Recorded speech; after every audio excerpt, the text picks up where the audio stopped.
Despite some positive things happening last week and this weekend with the Red Sox sweeping the Texas Rangers, they fall to the Tampa Bay Rays as the bullpen blows it once again. You are Locked On Red Sox, your daily Boston Red Sox podcast. Part of the Locked On Podcast Network, your team every day.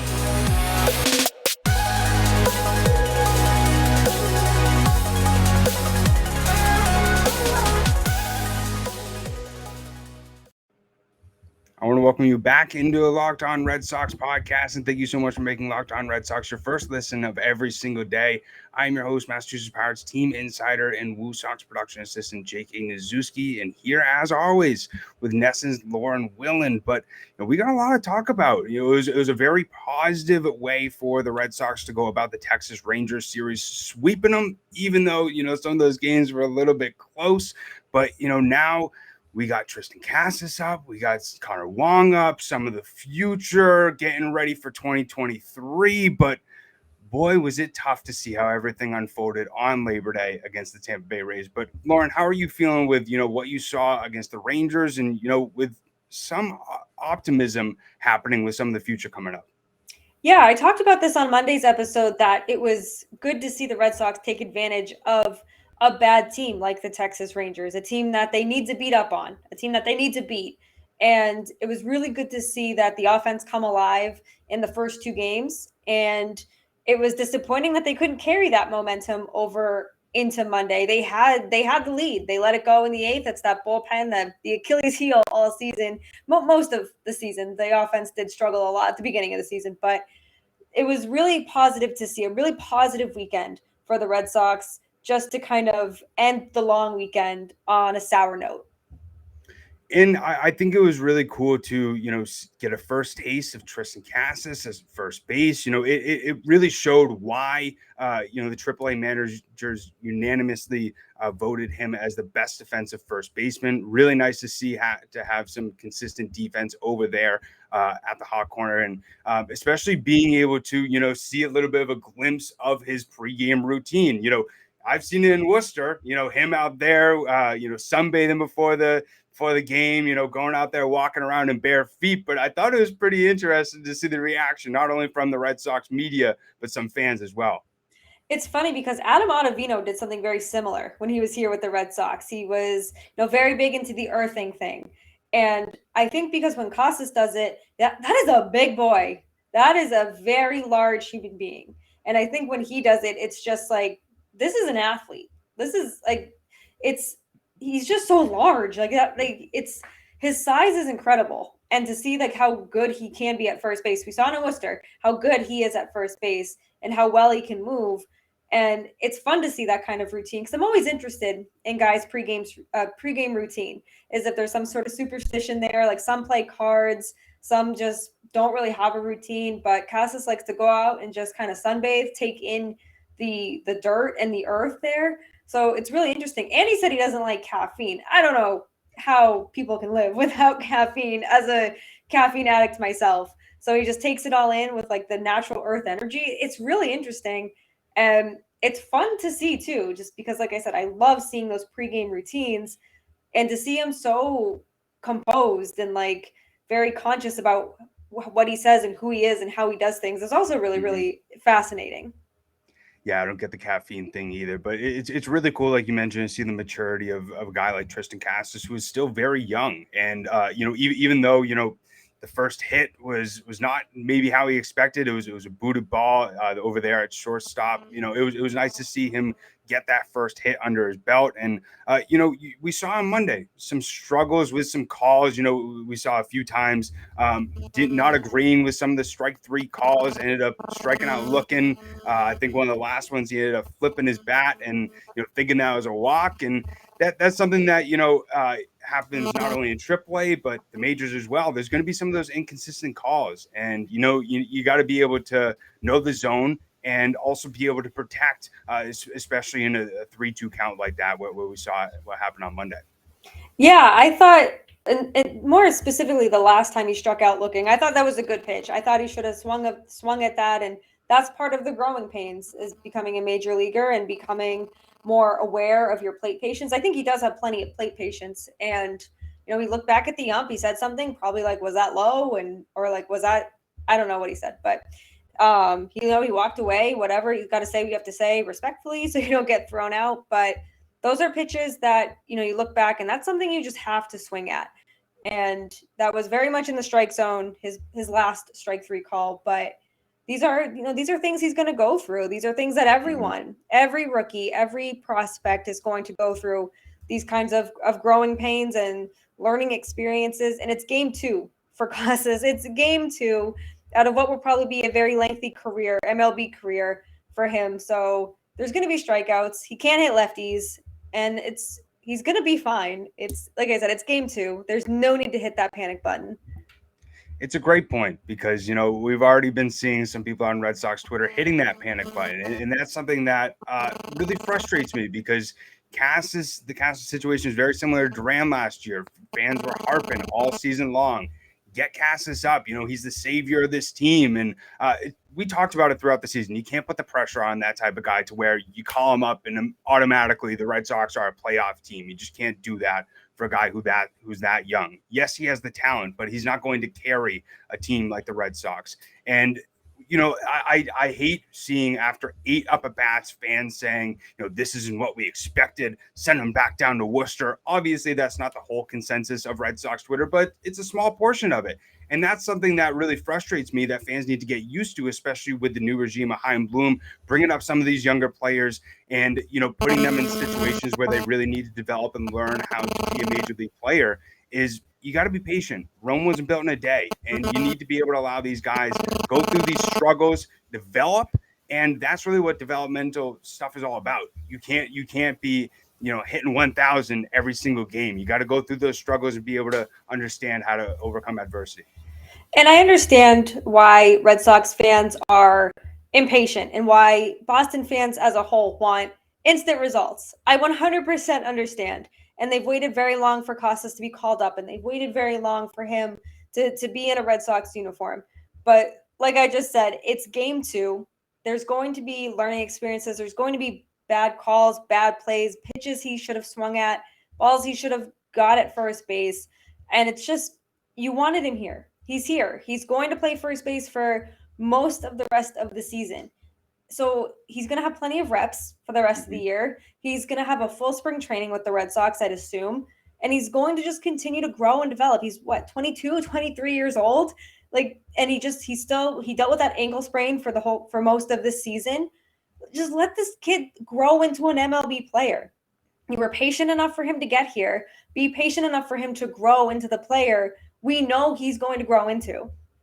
Exactly. And, this is an example that just came off of the dome. But Xander Bogaerts has had a great past few days. We saw him make history, becoming the 50th player with 9 consecutive multi-hit games, and this tied for the longest streak in Red Sox history. But fans remember 2013, he wasn't a sure thing right out of the gate. He took a little bit of time to get that power to be able to find consistency. And, that's the same thing for, you could say Casas, Duran as well, just being able to build up that confidence. But, really looking at that Monday game, Red Sox ultimately ended up falling 4-3. But as you mentioned, we're winning majority of the game, 3-2 up until the 7th when we saw Familia blow it. And how that ultimately happened was, back-to-back doubles from Margot and David Peralta. One of those tied the game, and then the other one took the lead. And really frustrating, as somebody who doesn't really understand why Familia is still on this MLB roster, and something where, you really just need to stop having these inconsistencies and these games where you have it in the hand up until the end of the game, but then you just ultimately blow it. Yep, and it's this bullpen. And it's funny because in the beginning of the season we were talking about this offense and how they were just not connecting with any pitch that was thrown at them. They were showing so much impatience at the plate, and the bullpen wasn't even the problem. We're like, okay, wait a second, maybe we'll be able to get through this season. And May rolls around, June rolls around, July, August, now we're in September, And it's just a bunch of musical chairs in that bullpen, just kind of throwing them out there, seeing if it works. And we can continue to say that this goes back to last year, not getting proper help, not going into the season, acquiring proper help in the off season. And this just goes to show how much of a priority this bullpen needs to be going into this off season, because you lose Tanner Houck. That's unfortunate. He should be ready for spring training. Carve out a defined role for him. You have Garrett Whitlock. You have Matt Barnes, who's looking pretty good. Hopefully he can kind of carry that into 2023. But there needs to be some reliability, some stability, some good arms, some good strong arms in that bullpen, and not just a bunch of who the heck are these guys, just throwing them out there. And it puts, people like Zach Kelly in a bad position, who goes out there, and Familia, I still don't even know why they brought him in, but it's just like you have no help, no depth, no help. And it's the same old song and dance that I feel like we have been singing for years, not just since last year, but years before that as well. There's no bullpen help. It's crazy how long we've been talking about this, and this is even a similar issue with the rotation, and we've seen this inconsistency throughout this season. But Familia, just the project hasn't worked out. It was a nice experiment, see if they can fix some things. It worked out with some people, but it's not going to work out with everybody. 5.82 ERA overall with the Red Sox. But we haven't mentioned this since we've been together on the pod, but it's really nice to see a friend of the podcast, Zach Kelly, up with the Red Sox. Incredible story. A guy who was signed by the Oakland Athletics as an undrafted free agent for $500, found his way getting up to the majors. And what a way to get called up to the majors, where in the same week, not only get that dream, but you also have a baby as well. Yeah, he's had a hell of a last couple weeks in his personal life. So it's really good to see him get up here and kind of just showcase what he potentially can do for this Red Sox team. And a big congrats to him and his wife for having their baby. I think they named him Caden. I think I saw that on the Red Sox broadcast today. And a very exciting time, and probably a little bittersweet time. The season is coming to an end. So he gets to come up for a little bit, but then he gets to go home and spend some quality time with his new child and his wife, and just kind of bond as a family. So he's had a great few weeks, and I'm happy to see him with the Red Sox, and he's always been super kind to us. So I'm really happy to see that, and hopefully he can continue to build, because he hasn't been awful on the mound. Could he be better? Yes, of course. This entire team could be better, but I think there's a lot of potential there. I think so as well. And, that's been, one of my favorite things doing this podcast with you over almost a year or so, but it's being able to, have conversations with people like Zach, and then be able to see their rise up to our favorite team. But going into our second segment of this episode, we'll talk a little bit about Wacha's great start on Monday. Also give a little bit of some updates on Franchy Cordero's injury, and then talk a little bit about, maybe some moves that could be coming. We talked about Familia, and, also I know you and I both don't want Brazier on this team anymore. So who could potentially do we want called up? But we'll be talking about that in our second segment. But Lauren just wants to take a second to talk to you about Built Bar. I feel like I haven't talked about Built Bar in a long time, and you know how much I love Built Bar. And if you have not tried the Built Bar Puffs yet, you are depriving yourselves of one of life's greatest joys. And guess what? There's a new flavor. It's delicious and is indulgent cookie dough covered in chocolate. Built Bar has done it again. Let me introduce you to the new favorite, my new favorite, honestly, cookie dough chunk puffs. They have a light, chewy texture. There's real cookie dough chunks, which is a big old weakness of mine. And of course, like every other Built Bar out there, they are covered in 100% real chocolate. So you get all the joys of eating the cookie dough without the hassle of making it. And it's healthy for you. There are only 160 calories. There's 15 grams of protein in them. And you can go to built.com to snag a box for you and the family. It's a perfect treat. Or you can find a really good hiding place and just kind of hoard them for yourself. If you want to hide somewhere while your kids are trying to find a good snack and you need to just some peace and quiet and eat a Built Bar, this is the perfect treat for you. The new cookie dough chunk puff is covered in 100% real chocolate. So they're healthy, they're tasty, and there's that cookie dough, there's that light, fluffy texture. They are so good. And what's great about Built Bar is all their bars are made with collagen protein, which your body absorbs more efficiently and provides tons of health benefits. So you can eat something that tastes good and is good for you. we have an offer for you. Head on over to built.com, use promo code LOCKEDON15 to get 15% off your order. That's LOCKEDON15 for 15% off at built.com. So although there's been a lot of inconsistencies with this Red Sox team throughout this season, what's nice is there has been one fully consistent player, in my opinion, and that is Michael Wacha. And, I've said this throughout this season. I was wrong at the start of the year. I said he was a waste of $7 million. I didn't understand why they signed him, but he's been the biggest surprise of this Red Sox season.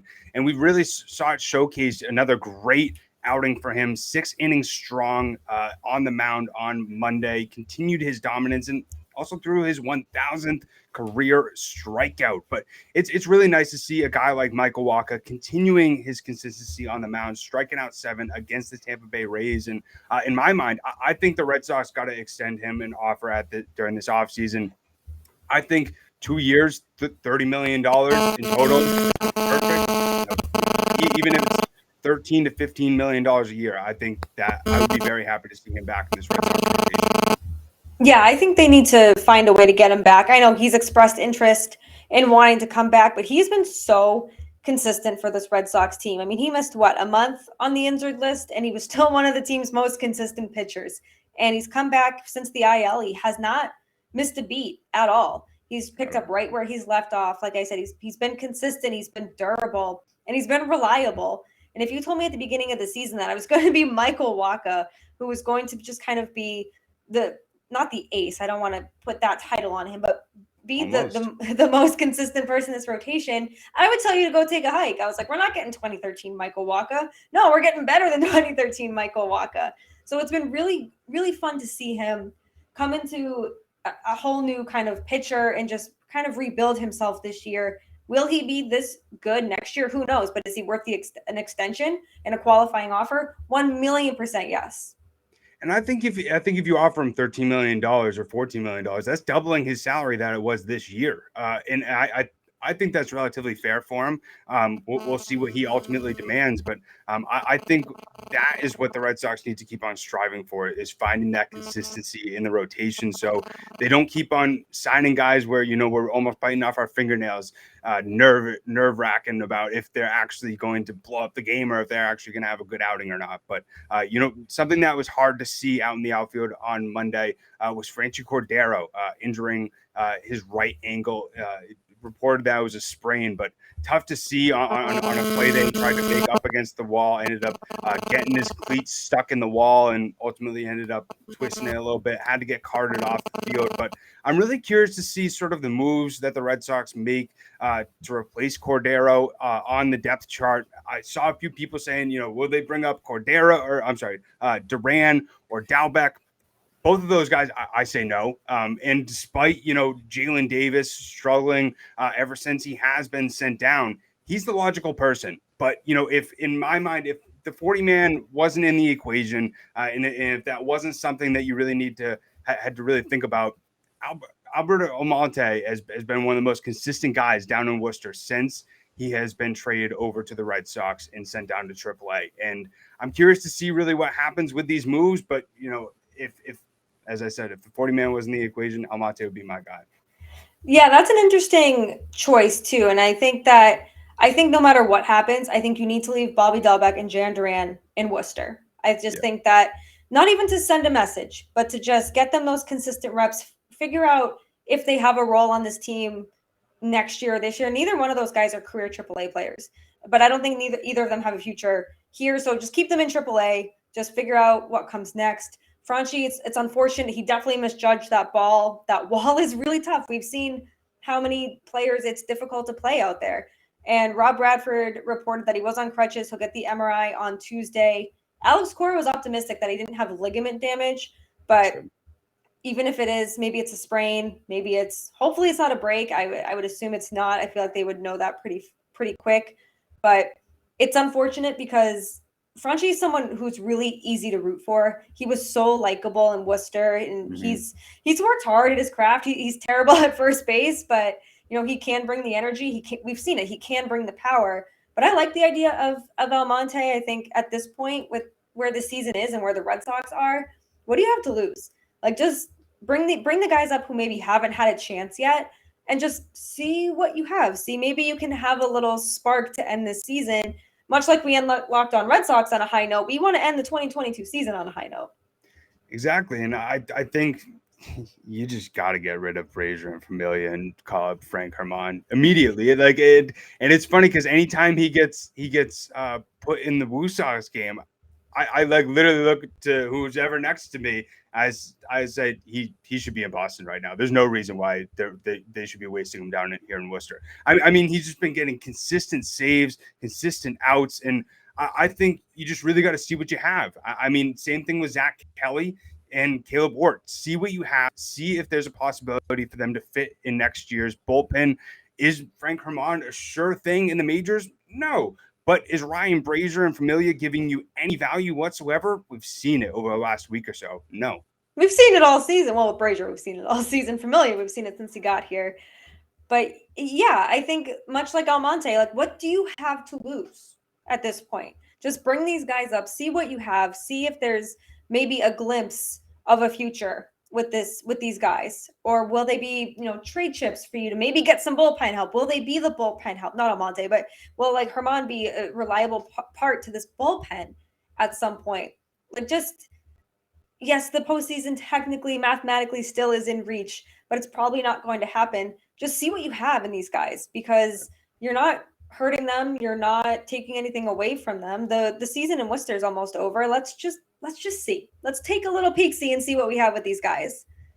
Mine as well. And this is a weird transition, but I did want to talk about that I didn't have the opportunity to talk about last week was the reports that came out from Chris Cotillo's article talking about Jarren Duran and his struggles with mental health. And, you and I have talked a lot about, just the subject of mental health, not only like in our own experiences, but also in, athletes' experiences. And I got to tell you, for all the crap that, me specifically has given Jarren Duran throughout his whole situation, with what we saw in the majors, with, what was coming out of his mouth and what was happening on the field.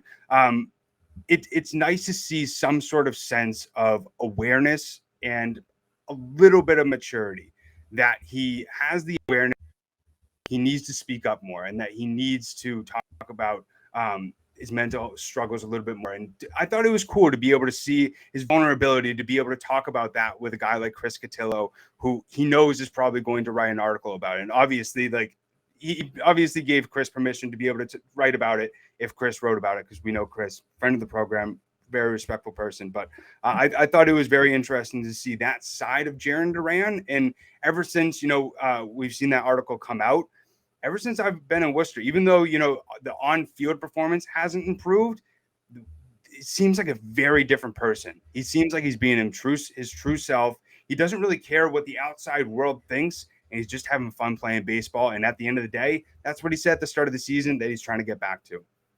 Yeah, I think, and I mentioned this last week while you were out, that I think a lot of people missed the point of Cotillo's article in that there wasn't really excuse making. It was just Duran opening up about him needing to open up. And yes, he needs an outlet. Everyone needs an outlet, not just Jarren Duran. But he has got a lot of growing up to do. And I think as much fun as he looks like he's having, I think he just knows that the cameras are on him. He knows that article is out. And I don't know if he's, sitting there doom scrolling Twitter or Instagram and reading these comments. And it's some people, like I said, they completely missed the point of the entire article. But I think Jarren Duran knows he's got that kind of target on him. So he's going to be like, oh, okay, I look happy, even though I just smashed a bat because I struck out because I have no plate patience kind of thing. Like there's still a lot of growing up to do, and there's a lot of maturing to do for him. I don't think there's a future for him in the Red Sox uniform, and that's okay. I just think he'll be better off somewhere else. But for him to be able to open up to someone, that is a reporter, that isn't necessarily a friend, and him saying like, yeah, I don't talk to my family or anything. I'm like, oh my God, like, can I send you some therapist suggestions? Because everyone needs that kind of outlet, especially when you are an athlete, you have all the eyes on you. And he's had tons of pressure on him since he got drafted. He's had a lot of hype around him. And, he's old enough now. He's almost 26 and he can start to take accountability for this. And there's a lot of maturing to do if he wants to have a long, successful career in MLB. But I do think more people need to start, I said this last week, that let's start a conversation out of this. This should be a good conversation starter. This shouldn't be us a conversation to rag on him and to bring him down. Like, let's talk about that.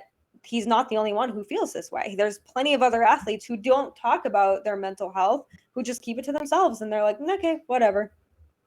And we even saw Austin Meadows talk a little bit about it, last week as well. And that's something that I thought was very saddening from when the article came out. Is just the reaction of it. What was the people missing the point? And instead of realizing that he's a human being as well, who deals with the same struggles that everybody else does, they demeaned him, which is the whole issue with the stigma of mental health, specifically in sports, that you're a millionaire. You're doing exactly what everybody has always dreamed of doing. So why would you be sad?